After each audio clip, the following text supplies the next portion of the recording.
If you're joining us for the first time, I want to let you know what we're up to as a church. We've been just studying the Bible together, and we decided that here's what we're going to do. We're going to read it from one cover to the last.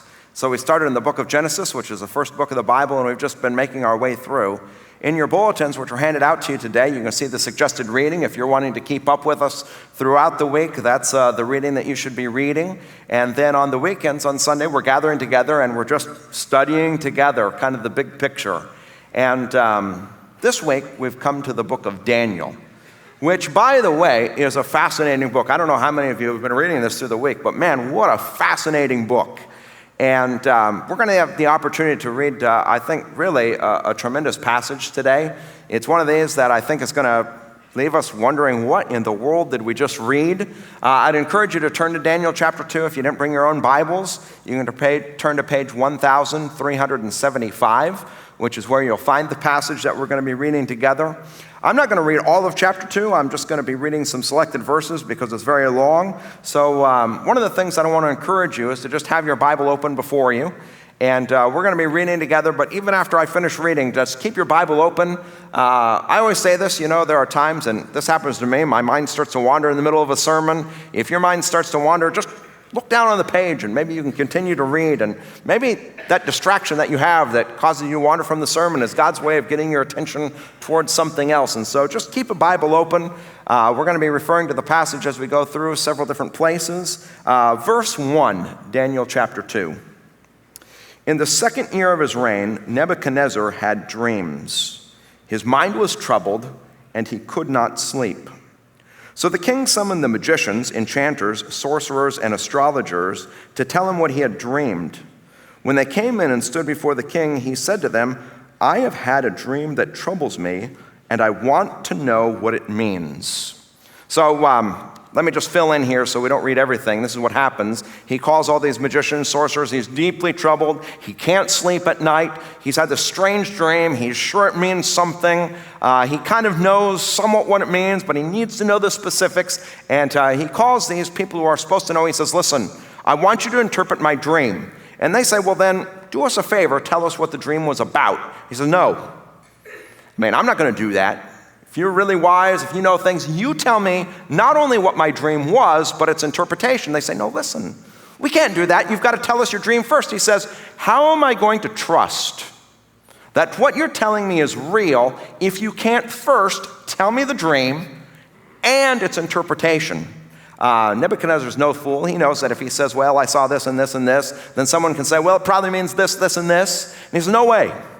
First you tell me the dream, and then you tell me what it means, or else." All right, skip down with me to verse 10. The astrologers answered the king, "There is no one on earth who can do what the king asks. No king, however great and mighty, has ever asked any such thing of any magician or enchanter or astrologer. What the king asks is too difficult. No one can reveal it to the king except the gods, and they do not live among humans." Verse 12 says this, "This made the king so angry and furious that he ordered the execution of all the wise men in Babylon." The wise men's claim is that they could do this sort of thing. They were sorcerers and astrologers. They were supposed to be able to give the king insight into things that were mysteries. And when they let him know, "Hey, we can't do that," he says, "Well, then you're all going to die." Now here's the deal. Daniel, about whom this book is about, was a person who had grown up in Jerusalem and Judah. He had been exiled, exported to Babylon, and he had become one of the royal officials of Nebuchadnezzar. He was in death's way. And what happens is that when he hears about this whole thing, that his death has been ordered, he says, "Hey, what's this all about? I didn't know anything." And when he hears the whole story about this dream, he goes to his friends Shadrach, Meshach, and Abednego, and he says, "Listen, we all need to pray." They pray together, and that night, God sends Daniel not only a vision of what the dream is, but also its interpretation. And we're going to pick up in verse 24 and read to the end. It says in verse 24, "Then Daniel went to Arioch, whom the king had appointed to execute the wise men of Babylon, and said to him, 'Do not execute the wise men of Babylon. Take me to the king, and I will interpret his dream for him.' Arioch took Daniel to the king at once and said, "I found a man among the exiles from Judah who can tell the king what his dream means." The king asked Daniel, also called Belteshazzar, "Are you able to tell me what I saw in my dream and interpret it?" And Daniel replied, "No wise man, enchanter, magician, or diviner can explain to the king the mystery he has asked about. But there is a God in heaven who reveals mysteries. He has shown King Nebuchadnezzar what will happen in days to come. Your dream and the visions that passed through your mind as you were laying in bed are these. As your majesty was lying there, your mind turned to things to come, and the revealer of mysteries showed you what is going to happen. As for me, this mystery has been revealed to me, not because I have greater wisdom than anyone else alive, but so that your majesty may know the interpretation and that you may understand what went through your mind. Here it is, the dream. Your majesty looked, and there before you stood a large statue, an enormous, dazzling statue, awesome in appearance. The head of the statue was made of pure gold, its chest and arms of silver, its belly and thighs of bronze, its legs of iron, its feet partly of iron and partly of baked clay. While you were watching, a rock was cut out, but not by human hands. It struck the statue on its feet of iron and clay and smashed them. The iron, the clay, the bronze, the silver, and the gold were all broken to pieces and became like chaff on the threshing floor in the summer. The wind swept them away without leaving a trace. But the rock that struck the statue became a huge mountain and filled the whole earth. This was the dream, and now we will interpret it to the king. Your majesty, your king of kings, the God of heaven has given you dominion and power and might and glory. In your hands he has placed all mankind and the beasts of the field and the birds of the sky. Wherever they live, he has made you ruler over all of them. You are that head of gold. After you, another kingdom will arise, inferior to yours. Next, a third kingdom, one of bronze, will rule over the whole earth. Finally, there'll be a fourth kingdom, strong as iron, for iron breaks and smashes everything. And as iron breaks things to pieces, so it will crush and break all others. Just as you saw that the feet and toes were partly of baked clay and partly of iron, so this will be a divided kingdom. Yet it will have some of the strength of iron in it, even as you saw iron mixed with clay. As the toes were partly iron and partly clay, so this kingdom will be partly strong and partly brittle. And just as you saw the iron mixed with baked clay, so the people will be a mixture and will not remain united any more than iron mixes with clay. In the time of those kings, the God of heaven will set up a kingdom that will never be destroyed, nor will it be left to another people. It will crush all those kingdoms and bring them to an end, but it itself will endure forever. This is the meaning of the vision of the rock cut out of the mountain, but not by human hands, a rock that broke the iron, the bronze, the clay, the silver, and the gold to pieces. The great God has shown the king what will take place in the future. The dream is true, and its interpretation is trustworthy. Then King Nebuchadnezzar fell prostrate before Daniel and paid him honor and ordered that an offering and incense be presented to him. The king said to Daniel, "Surely your God is the God of gods and the Lord of kings and a revealer of mysteries, for you are able to reveal this mystery." Then the king placed Daniel in a high position and lavished many gifts on him. He made him ruler over the entire province of Babylon and placed him in charge of all its wise men. Moreover, at Daniel's request, the king appointed Shadrach, Meshach, and Abednego administrators over the province of Babylon, while Daniel himself remained at the royal court. So, man, what a fascinating passage of Scripture. And probably for many of us, we're scratching our heads saying, now, what was all of that about? And let me do this. I'd like to just get into this passage by asking a very basic question. Who is Daniel, and what is this book all about?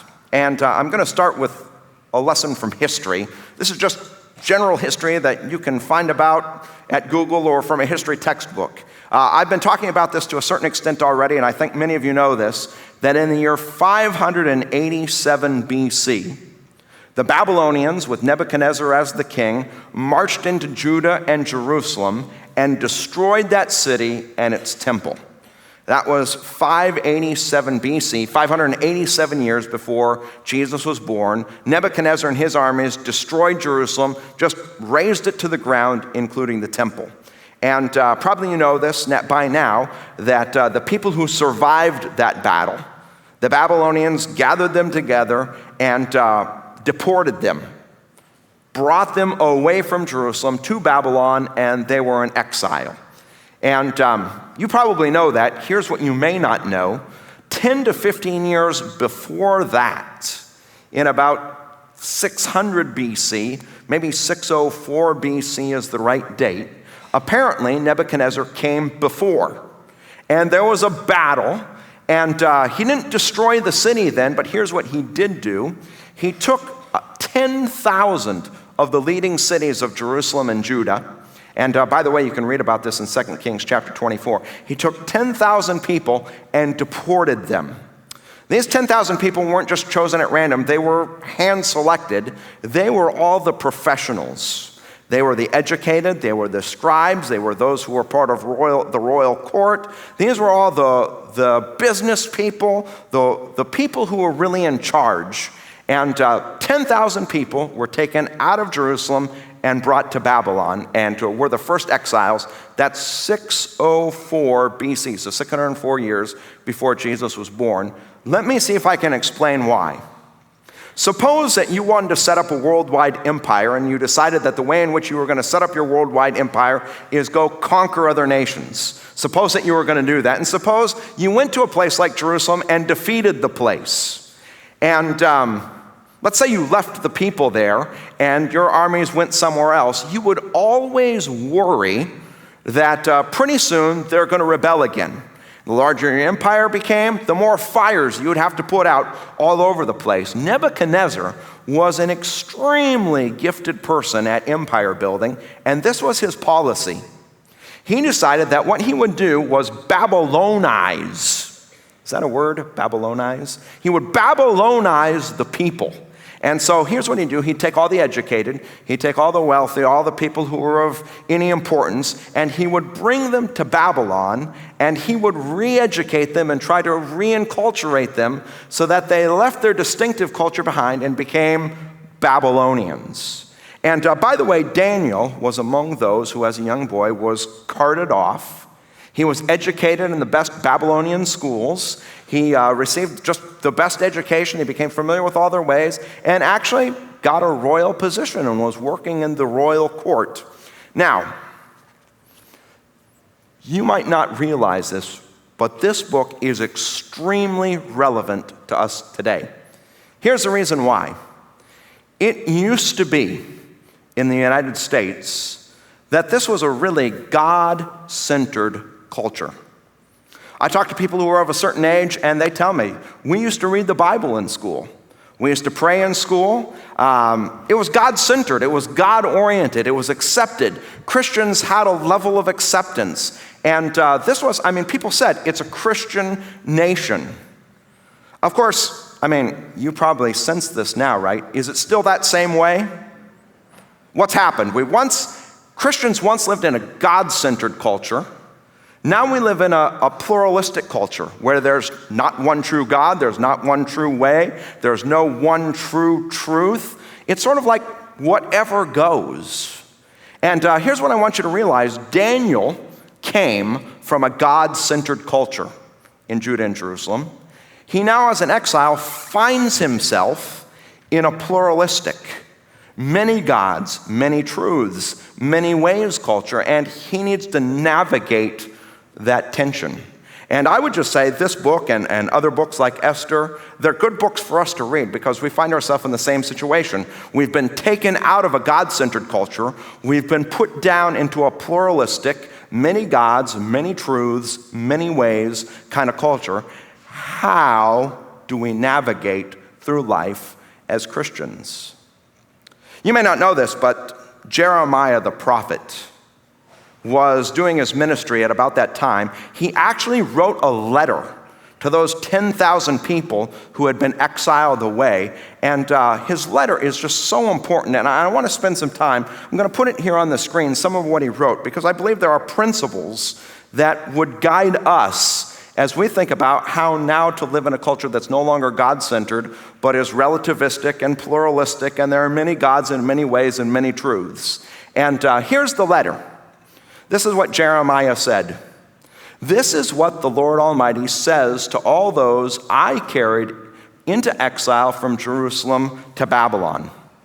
Build houses, settle down, plant gardens, eat what they produce, marry, have sons and daughters, increase in number there, do not decrease.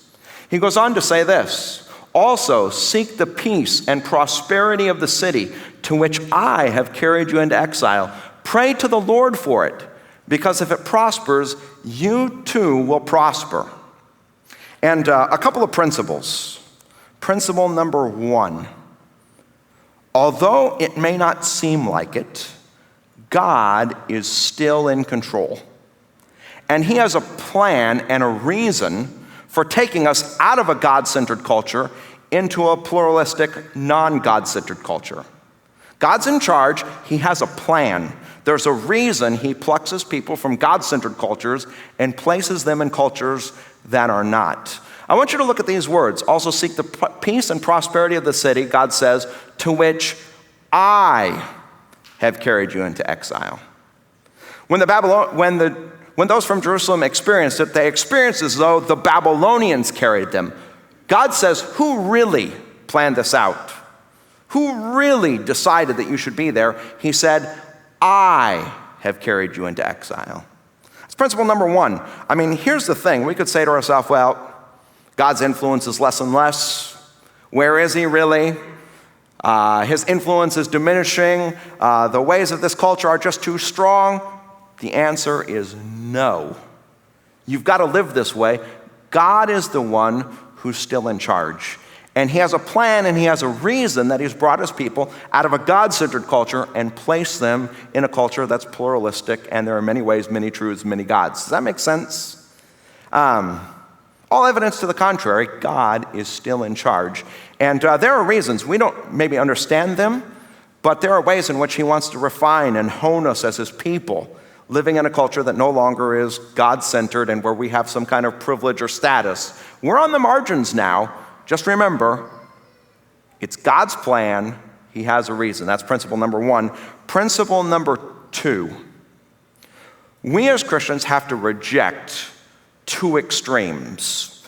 Extreme number 1 is this. The Babylonians brought these people from Jerusalem into the culture, and this was their idea: become like Babylon. Take on our culture, take on our ways, become exactly like us. And no, that's not what we're supposed to do. We have to live as a distinct people.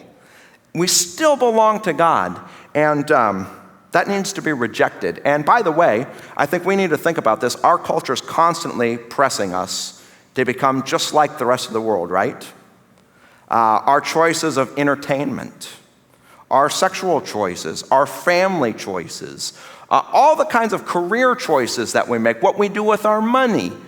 We are not just supposed to become like everyone else. We're a distinct people. God has a plan and purpose for us in this place. Our job is to pray for the world around us because God's in control. Does that make sense? That's one extreme, and we're to reject that. We don't just become like the Babylonians or become like the rest of the world. If we decide that, there's another extreme that we have to avoid. Here's the other extreme.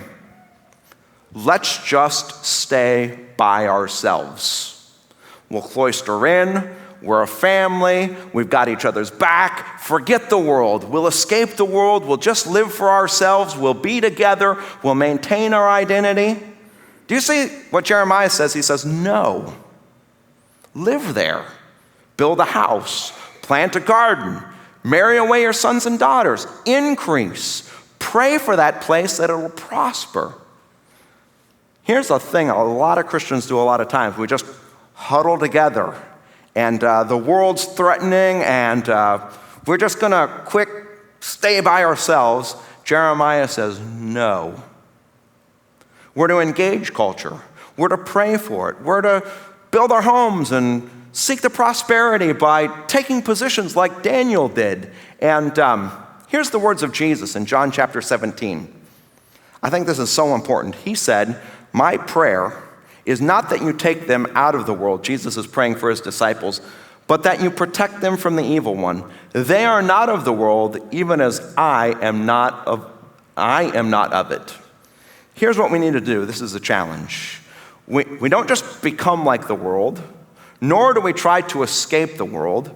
We need to be, and here's the language, in the world, but not of the world. We're not of the world. We don't take on all the worldliness, and we don't just live like everyone else. But we don't escape the world. We're in it. We're engaging it. We are the unique people of God who are called to a mission and a purpose. We believe that God has a reason why we've been plunked down in this pluralistic, non-God-centered culture, and we're here for a reason, seeking the betterment of this place. We should be totally concerned about the city of Port St. Lucie. We should be totally concerned about the state of Florida. We should be totally concerned about the United States. Why? Because we're in the world, but not of the world. We're praying for the peace and prosperity of the place God has set us down. Does that make sense? That's what Daniel was called to. Okay, now that you know that, let's get a little more specific. This is where it starts to get interesting. That's who Daniel was, how he got to his position in the royal court. What about the dream? What is that all about? Nebuchadnezzar has this dream. He dreams this large statue. It's got a head made of gold. It's got an upper torso made of silver. Its abdomen is made of bronze. Its legs and feet are iron and then clay. And there's this rock that comes along and strikes the feet. And you've got to, I've said this for the last couple of weeks, really turn your imagination on right now. You've got to see this in your mind's eye. I mean, it's as though you've got to have a vivid picture of what this dream is all about. This rock comes, and by the way, it's not a boulder, it's just a rock. It strikes the feet. The statue tumbles and falls down. It's blown to smithereens, and it's just like the chaff that gets blown away in the summertime. It's gone forever, and this tiny little rock grows into this grand mountain that, in the dream, fills the entire earth. There are two ways I want to get at this. First of all, I think Nebuchadnezzar had a general idea of what this dream was all about. Let's talk about that, just a general idea of what this dream is all about. But he lacked the specifics, which is what he wanted. Look with me again in verse 1. We're going to first talk in general terms, and we'll get into the specifics, what it was that he was looking for from his astrologers and magicians, and finally from Daniel. This is what it says in verse 1. In the second year of his reign, Nebuchadnezzar had dreams. So it wasn't just one dream, it was repeated night after night after night. His mind was troubled, and he could not sleep. This dream disturbed him so much, this repeated dream he kept having. It was so disturbing to him that he did not want to go to sleep. He summoned the magicians, enchanters, sorcerers, and astrologers to tell him what he had dreamed. When they came in and stood before the king, these are his words. He said, I have had a dream that troubles me. I want to know what it means. And I think, here's what I'd like to say, in general terms, I think he really knew what it meant. And here's why. It's because he's troubled. I mean, the statue that he sees, I would say, and Nebuchadnezzar, he understood this right from the beginning, that statue was a statue that somehow or another he knew represented him and his kingdom. It was grand, it was tall. How do I know this? By the way, in chapter 3, if you keep reading the book of Daniel, Nebuchadnezzar finally goes to build it. He builds it all out of gold. He encourages people to bow down and worship it. He knew that statue was a picture of him. It started from the head, which was of gold. It came down, it was silver, it was bronze, and then iron and clay, and finally there's a rock that came, and what disturbed him was the outcome. Do you have a picture of this in your mind? I mean, you've got to turn on your imagination. Probably, if you're starting to, some of this hasn't dawned on you yet. There's something drastically wrong with this statue. Its head is gold. Which means this, I mean, the statue has put on a good face. I mean, from the top, it really looks good. But here's what you've got to see. The farther you get, the closer you get to the foundation, the less precious it is, and the more insecure it is. So gold's gold, and then silver, which is less precious than gold, is next. Bronze, which is is less precious than silver, comes next. Iron and clay, the feet are really just clay. All right, you know this, right? What's more valuable, gold or clay? I mean, if it were clay, we'd all be rich, right? Gold, way more valuable. The closer you get to the foundation, the less and less valuable it is. And maybe this is dawning on you as well. What kind of foundation would be clay for something as heavy as gold? Not a very strong foundation, right? I mean, talk about a statue that's ready to topple, and just a rock. It's not even a boulder, it's just a rock, which strikes the feet, causes the whole thing to evaporate and fall to pieces. And I think Nebuchadnezzar gets this. This is a statement about his foundation. He's built his life on something. As you should know this, Nebuchadnezzar, put together a list of the most accomplished, successful people in the world. He'd be on it. Top 20 for sure. Wealthy. Babylon was, it was known as a city filled with gold. It was famous for its hanging gardens. He built up a massive empire. He was king over it all. I don't know what your life goals are, what you've set out to do, but if any of you ever get to, the point where you're ruling the then known world and you're surrounded by gold in your palaces and everyone bows down to you, he was somebody, okay? He had attained a success that most of us, we don't even attempt to dream might come to us. He had that, he had everything, and yet as gold as his kingdom was, he couldn't sleep at night. He knew it was built up on a foundation that was a farce, that was wrong, that would fade, that would go away. All right, if you were to look through this passage, one of the key words that you'd find in it is the word kingdom. And let me just say a couple things, because the Bible, in fact, has this entire theme of kingdom that runs all the way through it. And I want to take some time to just talk about that huge theme in the Bible. Okay, here we go. Bible trivia time. John the Baptist preached a sermon. What were his first words? The kingdom of God is at hand. Somebody got it, thank you. Jesus, the first time he preached, his message was exactly the same as John the Baptist. Who remembers the words? The kingdom of God is at hand. His first words ever come out of his mouth that are recorded in the Bible. The kingdom of God is at hand. The Lord's Prayer. Our Father in heaven, hallowed be your name. Your kingdom come. Huge theme in the Bible. Let's talk about it. In fact, let me put a picture on the screen here. When God created the world, it was clear. He was God. He's the one who created everything. He was in charge of it all. He was king. He was Lord. When he spoke, it came into being. He created human beings to love him and to serve him and to live with him and to share his power and authority. Here's the story. Human beings staged a rebellion. We weren't content to just be one of God's creatures who were serving him. We wanted to be king. This is what human beings said to God. Hey, God, not your way, my way. I want to be the one on the throne. I want to decide my own fate. I want to be master of my own destiny. And the story of humanity just plays out along those themes. And this is what I'd say. There are what I'll call 3 kingdom desires or impulses that ever since this moment live in each one of us. Impulse or desire number 1, to be at the center. And how about this? I'll just talk about myself. And if you find yourself in the same category, then okay, let's just agree. So here's the deal with myself.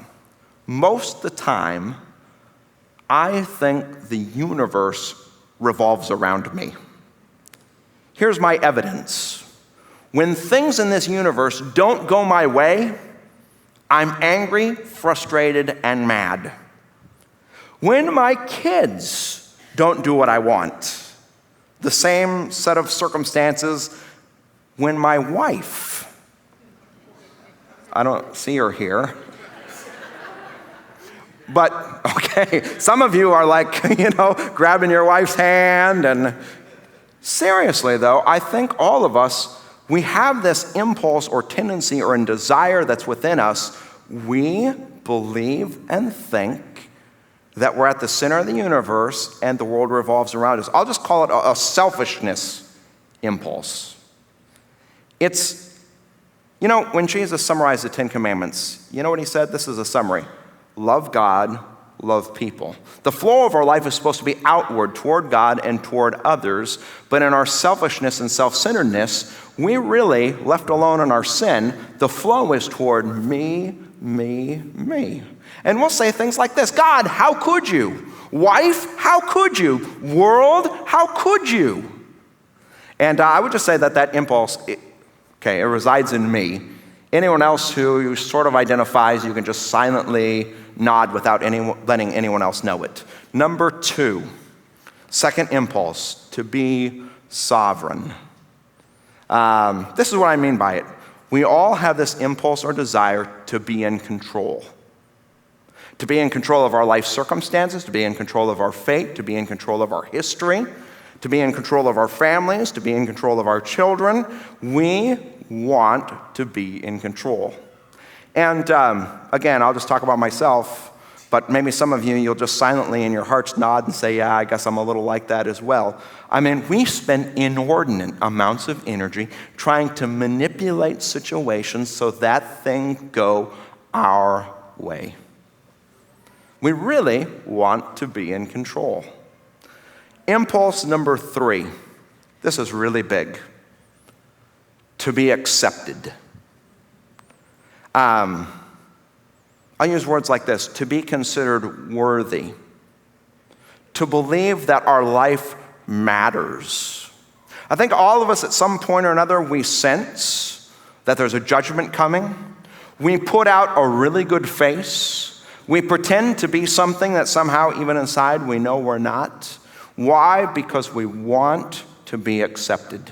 At some fundamental level, and it's not always right out for some of us, it's like way out there. Please love me, please accept. For others of us, we're much more reserved about it. But at some point, we want to be accepted. We want other people to acclaim us. We want other people to say, yes, it mattered that you were alive. In fact, this passage speaks about a statue. Why do we make statues? It just happens to be the statue of Abraham Lincoln, and I just see the words here just above his head. The memory of Abraham Lincoln is enshrined forever. At some level or another, here's what we want: that we're not forgotten, that it mattered that we existed, that we made a difference. We want to be accepted. Maybe not by everybody, but by as many people as who will. We want to be accepted.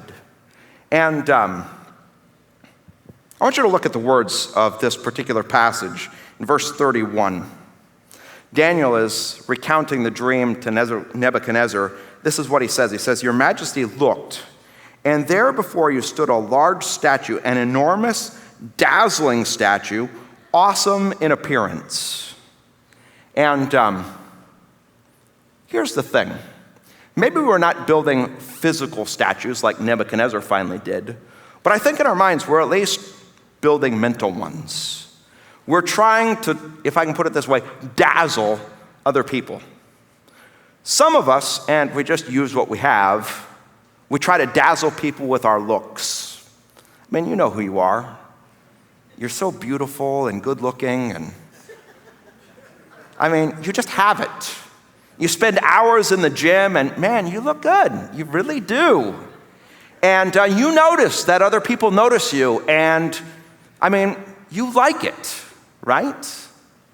And some of us, that's how we're dazzling other people. Some of us, we're not in that category, and so we're trying to do other things. Maybe we're trying to build something. We're trying to do it with the work of our hands. We're trying to impress those around us, our family members, our friends, those who are close to us, those who don't even know us. Hey, I'm a somebody.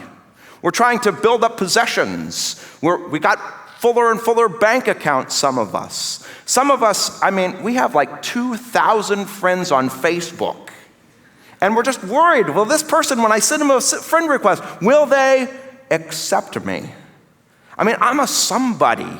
We're all in one way or another trying to dazzle each other. We've got this image of ourselves that we put out in front of other people. Nebuchadnezzar's was huge. It was enormous. Here's what I'll say. We all have these kingdom impulses. Ever since the fall, we are all trying to build our own kingdom. We all rebelled. We all set God's kingdom aside. We're all trying to build our own kingdom. Gather around supporters, gather around those who love us so we can be at the center, so we can be at control, so that people will accept, acclaim us, and consider us worthy. Some of us gather in groups together. Some groups are way bigger. Some groups are entire nations, but we belong. We're somebody. We were a part of it. We built it up. And if there was ever a person who did it, it was Nebuchadnezzar. A huge kingdom, tremendous wealth, everyone bowing down to him, and yet he couldn't sleep at night because he knew that his foundation was weak. And by the way, if you're a person who's trying to dazzle others with your looks, the same thing will happen. Eventually, as you keep looking in the mirror, you'll realize the foundation is weak. If you're trying to dazzle people with your money, you'll be constantly watching the markets because you know your foundation is weak. If you're trying to dazzle people with popularity, you'll keep checking the polls because you know your foundation is weak. And this is what I'd say on some general level. Nebuchadnezzar knew what this dream meant. And he knew that he was standing on feet of clay, and no matter what he built up, it would all fizzle away.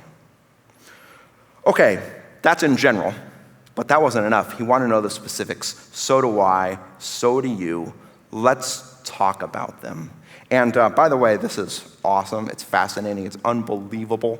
I can't wait to get into it. So here we go.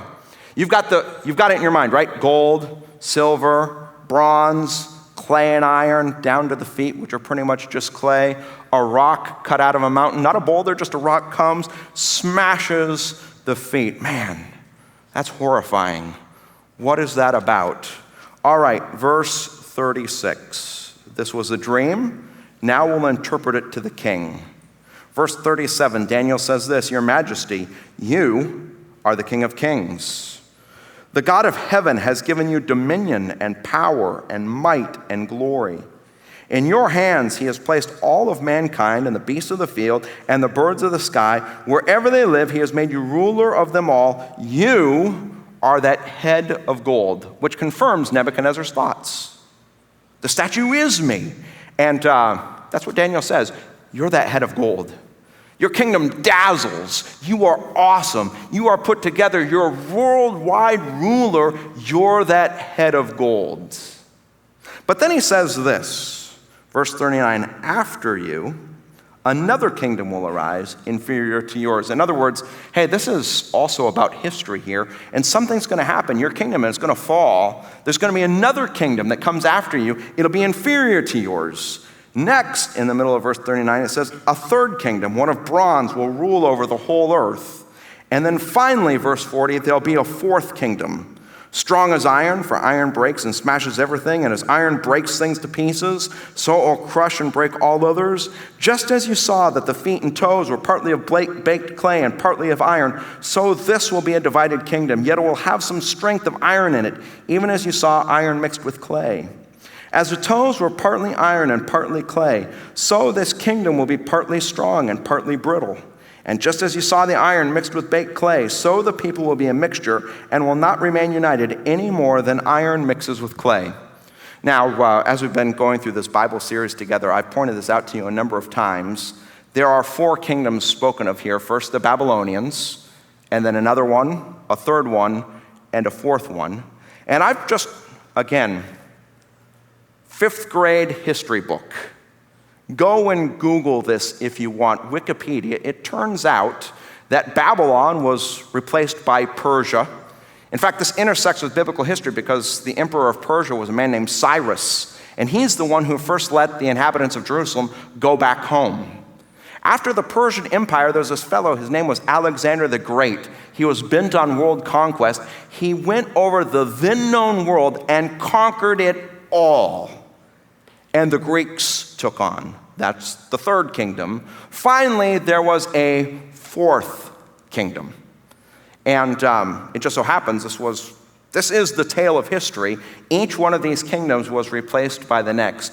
And then, if you look at verse 44, it says this: in the time of those kings, so we're now talking about that iron and clay kingdom, that fourth kingdom, the Roman Empire, the God of heaven will set up a kingdom that will never be destroyed, nor will it be left to another people. So in the midst of that fourth kingdom, there's a statement. God is going to set up an alternative kingdom.